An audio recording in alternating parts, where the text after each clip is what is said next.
En la Unión Europea, en los años 90, se implantó el tema de las ayudas de la PAC, enfocado, en principio era para lo que se llamaba la soberanía alimentaria, o sea, de que en la Unión Europea se produjesen alimentos de calidad. Luego fue evolucionando y en el año 13 ya se hizo una revisión ya un poco enfocado a la calidad. En ese momento ya teníamos prácticamente garantizada la alimentación, digamos que no había ya hambruna en Europa, pero luego es darle otra vuelta de tuerca a todo este tema de la producción agraria para conseguir alimentos de calidad. Entonces, en el año 13 se hizo una revisión y preparó la PAC año 15, año 20.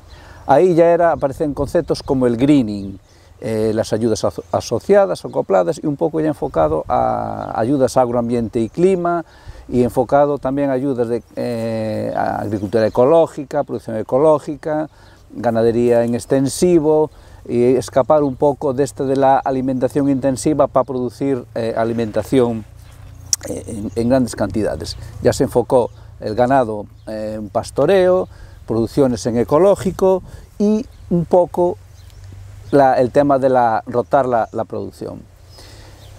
Ahora, en esta nueva que va a empezar el año 23 al 27, ya va enfocado ya más en tema ecológico, extensibilidad y conservación del medio ambiente, algo que ya se estaba tocando en el periodo 15-20, pero ahora en este nuevo 23-27 ya es un pilar principal de esto. ¿Esto todo por qué llegamos? Porque ahora mismo estamos en el año 22 y tenemos, aunque hay quien lo niega, cambio climático, empieza a haber ya árboles que le florecen en invierno en España, los manzanos, en la cornisa, por desgracia están floreciendo y llegando a cuajar en esta época del año, lo que es una producción perdida, condiciones extremas de clima y de temperatura, porque está habiendo ya sequías, inviernos sin frío, lluvias extremas, incluso ya empieza a haber en Europa grandes inundaciones, incluso tornados y inclemencias meteorológicas que no las había hasta ahora. Entonces, es un tema que hay que hay que abordar ya, y eso todo también va, aparte del cambio climático, enfocado a incremento muy radical de la producción del CO2, lo que nos obliga a tener que revisar todo esto, esta nueva política agraria y en general, y tenemos que concienciarnos desde el sector primario, ganadería y agricultura, hasta toda la población en general. Incluso recuperar conceptos de vida ya abandonados, como es el tema del desarrollo rural, población en el rural, porque otro tema que está apareciendo también mucho aquí en Europa, que es el abandono de las zonas rurales y con ello la pérdida de gran cantidad de biodiversidad y de cultura agrícola y cultura rural. Aquí en España, por ejemplo, que se intentó un poco ordenar el territorio en los años 70 con el tema de las concentraciones parcelarias, y lo que se hizo fue arrasar, digamos, pues, masas forestales, vegetación autóctona, frutales, caminos y elementos singulares del paisaje, motivado a esto, porque en esos momentos no se valoraba. La ordenación del territorio, pues no había este concepto, ni asociado con el cuidado del medio ambiente, ni la biodiversidad y temas rurales y protección del patrimonio rural. Eso era un concepto que no estaba aún implantado. Entonces se hicieron grandes concentraciones de concentración parcelaria, y entonces era una simple cuadrícula, gente que cedía a otros terrenos llanos sin nada, aunque allí hubiese una carballeira, hubiese allí frutales con variedades autóctonas o cualquier tipo de este tipo. Y luego también en paralelo se promocionó la producción de carne intensiva, pollos, vacas, cerdos y tal, olvidando todo esto de la producción en extensivo, el pastoreo, ocupar las fincas, las rotaciones, todo eso se olvidó. Entonces en la PAC, siendo previsor, viendo que estaba ocurriendo esto, pues intentó un poco retomar este tema. Luego tenemos otro que es el gran abandono que hay del rural, porque ante ese enfoque se perdió la rentabilidad. Entonces un poco las ayudas europeas van enfocadas por ahí, recuperar lo extensivo, recuperar la producción integrada, la producción ecológica en los campos y la producción de alimentos de calidad. Esos son los pilares en los que se basa la nueva PAC. Entonces aquí, por ejemplo, tenemos un ejemplo de mosaico de producción en varios, verdura, patata y maíz. Eso es raro verlo ahora, incluso para encontrarlo hemos tenido que rebuscar aquí en esta zona. Entonces lo que se intenta con la alternancia es obtener alimentos de calidad y reduciendo la utilización, por un lado, de fitosanitarios y la de abonos orgánicos. Volver a la producción de abonos procedentes de la ganadería, los restos de la producción de los vegetales, hacer un buen compost y reutilizarlo. Es un poco los pilares en los que se basa esta nueva PAC. Y eso va acompañado de un paquete de ayudas según la superficie. Porque aquí la mayoría de las explotaciones que pueden acceder a esta ayuda tienen que tener su código de explotación, el REGEPA, o el REG aquí si es en Galicia, un registro de explotación agraria del que la administración tenga constancia, presentan sus ayudas de la PAC y ahí aparece su superficie agraria, la que aparece. Entonces, en general, tienen prados, hay maíz, hay huerta, hay frutales. Entonces lo que se intenta es hacer una buena coordinación de estas producciones, pero ayudando a la producción, como decíamos, de alimentos de calidad y sin perjudicar el medio ambiente con una utilización masiva de fitosanitarios.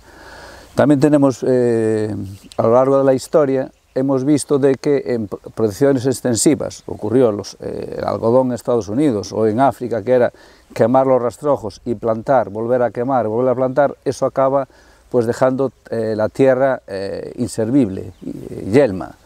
Y lo mismo pasaba en las producciones de algodón o las grandes plantaciones de soja en Sudamérica, obliga, al ser muy reiterativo en grandes superficies, un mismo cultivo, acaban apareciendo plagas y cada vez hay que utilizar fitosanitarios más potentes para erradicar esas plagas, y lo que nos lleva a una, por un lado, pérdida de calidad en los alimentos, a utilizar tantos fitosanitarios, y por otra, que las plagas se van haciendo más resistentes. Entonces lo que se llega es una pérdida del terreno, llega a tener que abandonarse, ¿no? Entonces aquí, aprendiendo de todas estas experiencias que están ocurriendo, lo que se intenta en esta nueva PAC es de que evitar llegar a esa sobreexplotación sin perder el horizonte, que es de producción de alimentos de calidad, pero de una forma sostenible. Por ejemplo, según los cultivos que tenemos de producción de huerta, hay que utilizar, cada una tiene su sistema radicular. Entonces, una lechuga, el sistema radicular llega a una profundidad, las patatas llegan a un sitio más profundo y el maíz.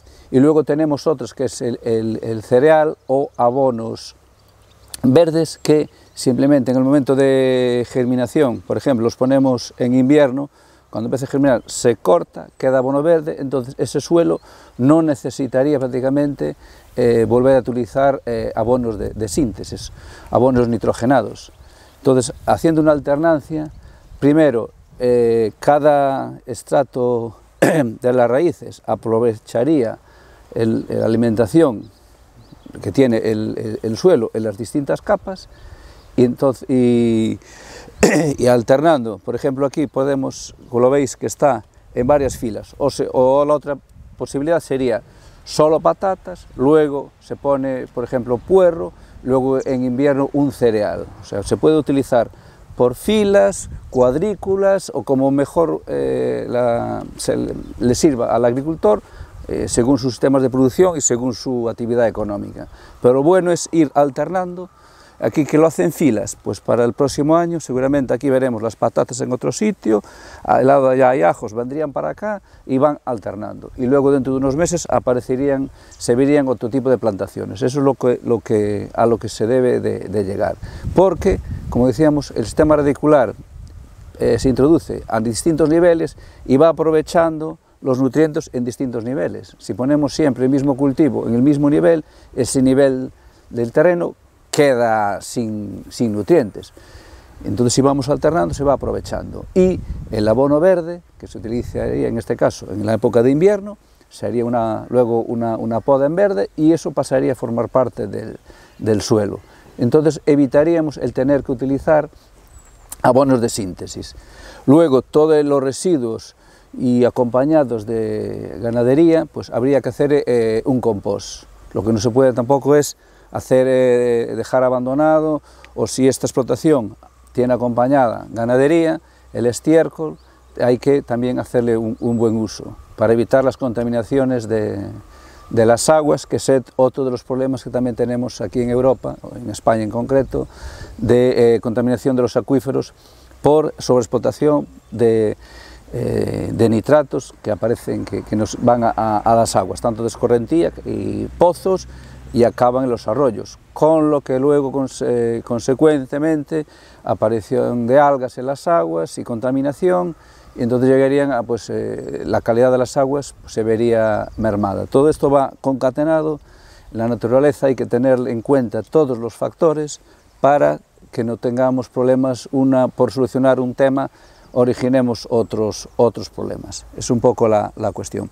Entonces, en los temas de los abonados, cuando son generados a través de residuos vegetales o animales, deben de estar en una solera de hormigón o una solera de plástico, amontonados, haciendo los montones y haciendo que eso fermente, que lleven un periodo de tiempo a partir de entre 1 y 3 meses, para que eso fermente y se transforme en abono, no echar un residuo en el campo, hay que echar abonos. Y cuando son de ganaderías, el purín tiene que estar en sus fosas impermeabilizadas y cubiertas, y ahí se genera un proceso de fermentación, y a partir de un mes, entre 1 y 3 meses, en vez del abono, el purín, el residuo, pasa a ser un abono. Entonces con eso ayudamos pues, a una mejor gestión y también a optimizar las explotaciones, porque obtenemos un abono en lugar de tener un residuo, y así evitamos utilizar abonos de síntesis, que hay que hacer una compra, una inversión, con lo que nos llevaría un gasto que sería innecesario. Esos abonos se utilizarían en su momento adecuado, en el proceso que estemos utilizando de rotación de cultivos, cada uno en su momento, y con eso ayudaríamos a mejorar las producciones. Aquí, por ejemplo, tenemos las patatas, serán cosechadas al cabo de un mes, luego podremos utilizar un estiércol, luego se podría plantar puerro, y al final en el invierno, aquí sí que nos permitiría, no son zonas de frío ni de heladas persistentes, podría utilizar un cereal o trébol, para que hacen fijación de nitrógeno en el suelo, que luego se haría una corta, y luego en la primavera ya podríamos hacer la plantación que consideremos, no volver a utilizar patatas, utilizar lechuga o maíz, ir alternando, y con eso tendremos buenas cosechas sin hacer que el suelo quede totalmente yelmo, no pasemos a tener unos terrenos que nos obligaría un abono intenso con abonos nitrogenados, con el siguiente coste y abuso de nitrógenos, que no sería bueno, lo que acabamos de decir anteriormente, que es la contaminación de los acuíferos. Luego, todas las cosas que nos ayudaría a tener esta agricultura bien ordenada, sería también mitigar otra, que es el efecto invernadero, porque si lo hacemos así ordenadamente, evitamos tanto utilizar los nitrogenados y tal, evitaríamos la emisión a la atmósfera, una de CO2 y otra de óxido de nitrógeno y todos estos gases de efecto invernadero, que es otra cosa también que tenemos que ayudar a mitigar en la nueva PAC, porque se considera que hasta un 20% de los gases de efecto invernadero proceden de la agricultura y de la ganadería. Entonces tendremos que hacer alimentación del ganado, procurar que esté en extensivo de una manera que, primero, los animales no generen tanto amoníaco, nitratos y todo este CO2, reducir con unas prácticas sin dejar de que las explotaciones sean productoras. Entonces conseguimos que esto vaya mejorando y sin perder la rentabilidad, pero ayudando a la mejora del medio ambiente. Si no, vamos a los terrenos donde están tierras de labor, si no conseguimos que haya que estén un manto verde, pues nos encontraríamos con procesos de degradación, lisiviados, aguas de arrollada, se perdería la capa freática y el suelo útil. Porque luego tenemos otro tema que tenemos que ver estas producciones, incluso aquí estamos en una zona llana, pero si nos encontramos en zona de pendiente, hay que evitar que se produzca una pérdida de suelo, porque hay que procurar, si tienen pendiente, de que tengan su manto vegetal, sea cultivos frutales, de leñosas, o cultivos o prados o pastizales. Hay que procurar que siempre haya una capa de vegetal para evitar la erosión. Cuando es pendiente y queremos hacer cultivos, pues hay que utilizando en las curvas de nivel, ir aprovechando los distintos o hacer estratos para su aprovechamiento, pero nunca hacer unas prácticas que favorezcan la erosión. Por ejemplo, en maíz no se debe de plantar en pendiente superior al 10%, y eso sí, las filas, siempre en las curvas de nivel, nunca de arriba abajo, y así, porque eso hay sitios que sí lo hacen, en Bolivia y por ahí, con semejantes desniveles, sí lo están haciendo y tienen unos problemas brutales de erosión. Entonces hay cosas que hay que ir, en la población rural, pues hay que ir mentalizándolo de que con prácticas sencillas se puede mejorar todo que es el tema del medio ambiente y mejorar la calidad de vida de todos nosotros. Porque todo esto, como decíamos antes, también va encaminado a producción de alimentos de calidad. Eso no tiene por qué ser todo ecológico, pero por lo menos sanos, rentables, y que nos evitar la proliferación de plagas, y al mismo tiempo que sea una producción sostenible para la viabilidad de las explotaciones. Si se utilizan todas estas prácticas, pues se van a conseguir dentro de la PAC.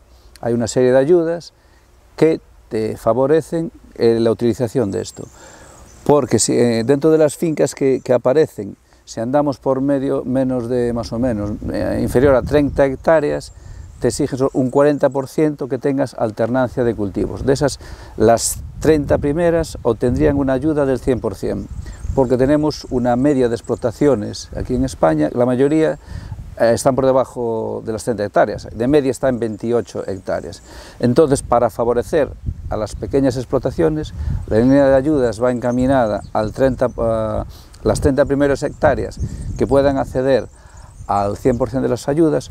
Luego, al pasar de 30, va bajando el baremo. Las siguientes, pues la ayuda iría al 70%, y así sucesivamente, hasta llegar al tema de los 60.000 euros, que a partir de ahí también iría progresivo, reducción, para favorecer, digamos, hacer caja, y que las explotaciones pequeñas, que son menos rentables, tengan una ayuda que no les perjudique tanto, cosas que las grandes explotaciones, pues al ser un porcentaje pequeño, lo de las 30 hectáreas, pues no les perjudicaría prácticamente nada. El tema de la ayuda de la Unión Europea es, mientras que a la Unión Europea, digamos, a los habitantes les cuesta unos 30 céntimos los gastos que suponen las ayudas de la PAC, lo recuperan con creces a lo largo del año, a lo largo de sus vidas, al tener alimentos de calidad, no haber un medio ambiente tan contaminado, ni un cambio climático, ni erosión, ni grandes incendios, porque donde no hay población en el rural es donde están los incendios. Habiendo población y utilización, así en extensivo, con estas prácticas, conseguimos que todo esto conseguimos que todo esto no perjudique. Entonces, tenemos que tener cuidado la aplicación de todo esto. Tenemos que tener cuidado con todo esto para que no haya malas interpretaciones de que la gente del campo vive de las ayudas, ni que nos cuesta dinero y tal. Tenemos que, estos conceptos hay que tenerlos claros, los tiene que saber la opinión pública y también lo tiene que saber el agricultor y el ganadero, que no se les está subvencionando, se les está ayudando porque están haciendo un servicio a la sociedad, al campo y además sectores productivos para obtener esto. Porque todo esto luego va a pasar a otra segunda fase, que es la alimentación de la población. Entonces puede ser otra que es del campo a la mesa. Ese es otro de los objetivos de la nueva PAC, para que la gente consuma productos de proximidad, que nos ayude a reducir la pegada de carbono, que nos ayude a reducir la contaminación de acuíferos y nos ayude a reducir la contaminación del medio ambiente y con ello todo eliminar el tema del cambio climático.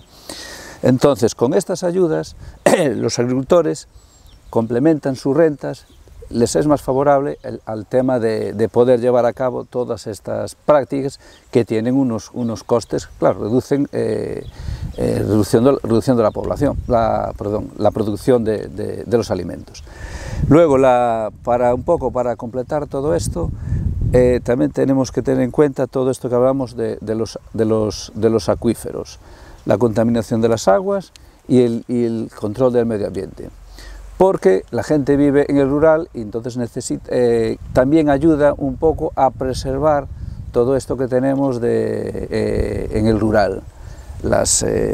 Aquí ahora nuestro ser, bueno, las empalizadas, las cercas, todo eso ayuda a conservar la biodiversidad. Entonces toda esta gente productora de alimentos también ayudan a preservar la biodiversidad.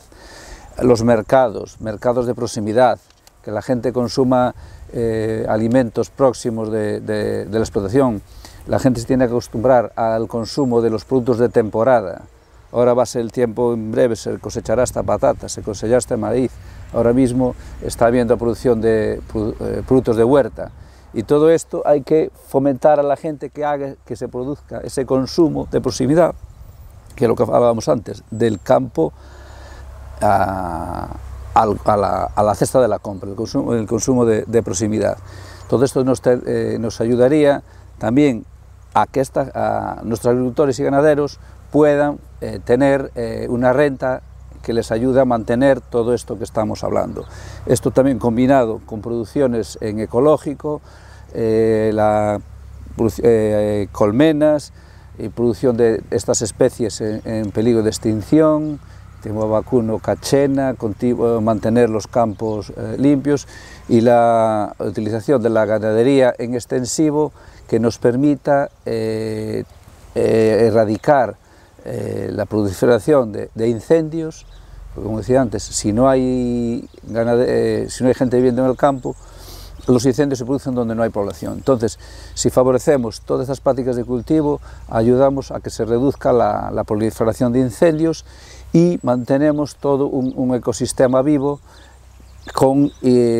compatible con el hábitat de especies silvestres, utilizándose, por ejemplo, esa empalizada que está a nuestra espalda, ahí se produce la nidificación de aves, que nos ayudan también a eliminar los insectos y las plagas. Sería una simbiosis entre el productor con el medio ambiente y que haya una buena conexión entre ambos para que no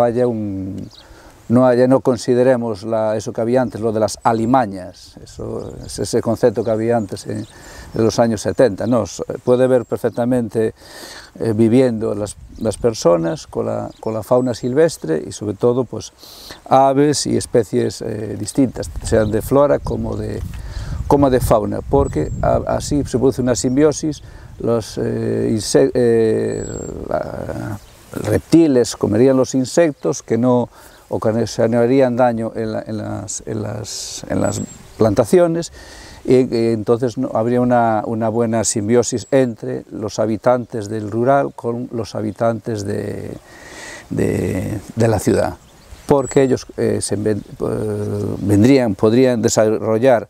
La otra es el tema del turismo rural. Aquí estamos en una zona donde hay una casa de turismo rural, entonces la gente podría participar, visitar. Esa es otra forma de hacer el desarrollo rural, que nos permitiría pues volver a hacer una interconexión de la población urbana con la población rural, y nos ayudaría a haber una buena convivencia entre ambas partes. Entonces, ya para resumir, todo esto se centra en una producción de alimentos de calidad con una buena utilización del medio ambiente, de una gestión sostenible.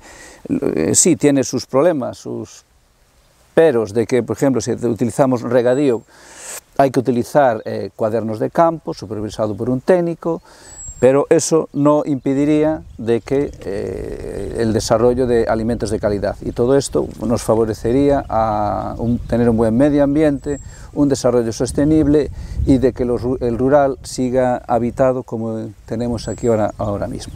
Buenos días.